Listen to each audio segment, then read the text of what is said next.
신세계가 주 35시간 근무제 도입을 선언하면서 관심이 모아지고 있습니다. 오늘 유통업계에 부는 근무 환경 개선 바람에 대해서 마이더스HR 박성규 대표와 이야기 나눠보겠습니다. 안녕하십니까? 안녕하십니까?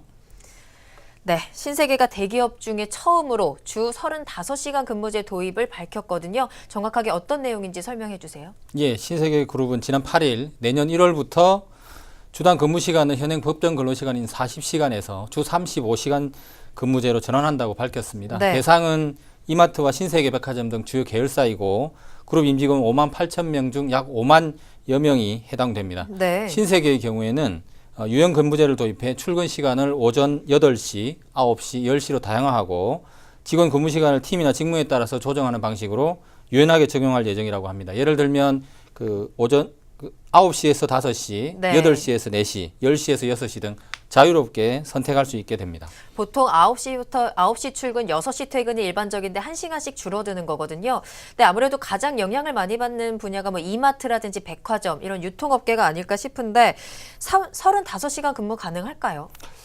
뭐 가능하다고 보고 있는 것 같습니다. 네, 신세계 나름대로는 그 TF팀을 운영하면서 제도적으로 점검을 했고 그걸 이제 반영을 하겠다라고 시작을 했는데요. 네. 뭐 실제적으로는 이마트나 이제 백화점 네. 같은 경우는 이게 그 근무 시간을 1시간 줄이더라도 거기에 맞춰서 운영을 할 수 있을 거다라고 보고 있습니다. 그렇군요. 이마트에서 1시간 근무 폐점 시간을 앞당긴다고 하던데 어떻게 진행이 되는 건가요? 예, 지금 우선 전국 이마트 145곳 중 밤 12시까지 영업을 해온 69곳은 내년부터 폐점 시간을 오후 11시로 1시간 앞당깁니다. 네. 그리고 신세계 백화점의 경우에는 전체가 평일 기준으로 오전 9시 반에서 오후 8시 근무 체제에서 오전 9시 반에서 오후 5시 반과 낮 12시에서 오후 8시 등 2개조로 나뉘게 됩니다.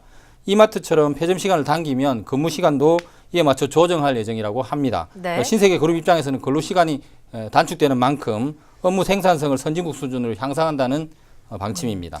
이런 신세계의 움직임은 사실 좀 파격적이다. 대기업으로는 처음이다. 이런 평가들이 많이 나오는데 신세계가 이런 35시간 근무제를 도입하는 이유가 어디에 있을까요?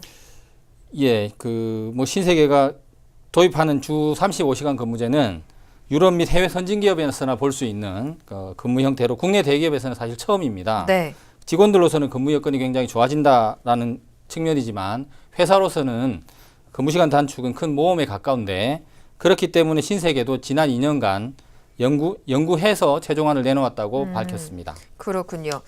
근데 이렇게 근무 시간을 줄이면서 임금에는 변화가 없을 것이다라고 얘기를 했거든요. 그게 가능할까요? 예, 신세계그룹 관계자는 이번 근로시간 단축은 2년 전부터 체계적으로 준비해온 장기 프로젝트의 결과물이다라고 네. 얘기를 했는데 매장 운영 시간을 줄이면 그만큼 매출이 줄어들지만 임직원들의 사기가 올라가는 만큼 효율성은 더 높아질 것으로 기대한다고 했습니다. 그러면서 선진국처럼 임직원들에게 휴식이 있는 삶을 제공하겠다는 정용진 부회장의 의지가 네. 반영된 것이라며 자체 실험 등을 통해 상당 부분 문제점을 해소했다고 얘기를 했습니다. 자체 실험 말씀하셨는데 그동안 시간 선택제라든지 임신 직원에 대한 근무 시간을 좀 줄여준다든지 이런 움직임을 계속 보여왔었거든요. 네. 사실 이렇게 신세계라는 그 대기업이 움직이다 보니까 다른 기업들도 좀 자극을 많이 받을 것 같아요.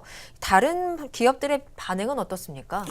실제로 현행 68시간인 근로시간을 주 50시간으로 단축하려는 정부 방안에 대해서도 많은 기업이 우려를 표하고 있는 상황이기 네. 때문에 주 35시간 근무제 도입은 사실 부정적인 인식이 좀 강합니다. 네네. 특히 삼성이나 현대차, SK, LG 등 제조업을 계열사로 두고 있는 그룹들은 취지는 좋지만 동참하기는 어렵다라는 의견을 내놓고 있는데요. 네. 반도체와 디스플레이, 철강과 화학 등 대규모 제조업은 하루에 1분도 공장을 멈출 수가 없습니다. 그렇죠. 24시간 공장이 돌아가야 되잖아요. 예, 공정 특성상 네. 이제 공장이 멈추면 해당 라인에서 생산된 제품을 모두 쓸 수 없기 때문에 그런데 네. 그렇기 때문에 하루 24시간 공장을 돌려야 충분한 생산량을 확보할 수 있는 제조업계와는 일하는 방식 자체가 다르다라고 얘기를 하고 있습니다. 네, 사실 대기업도 대기업이지만 중소기업이 조금 더 많은 자극을 받게 타격을 받을 것 같기도 하거든요. 그렇습니다. 중소기업 반응 어떻습니까? 예, 뭐 먼 나라 얘기다라고 얘기할 네. 정도로 반응이 좋지는 않습니다. 예. 근로자의 근무 환경 개선에 대해서는 긍정적으로 보지만 대기업 근로시간 단축이 협력업체의 근로 부담 증가로 이어질까 걱정된다라는 우려도 있습니다. 참고로 네.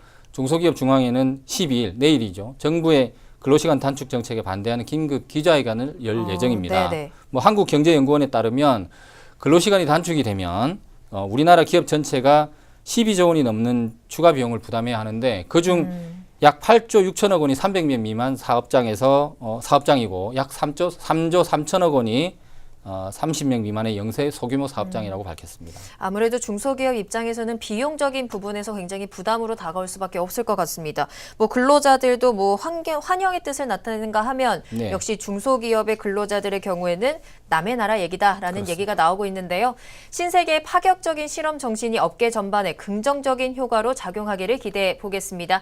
지금까지 마이더스 HR 박성규 대표와 이야기 나눠봤습니다.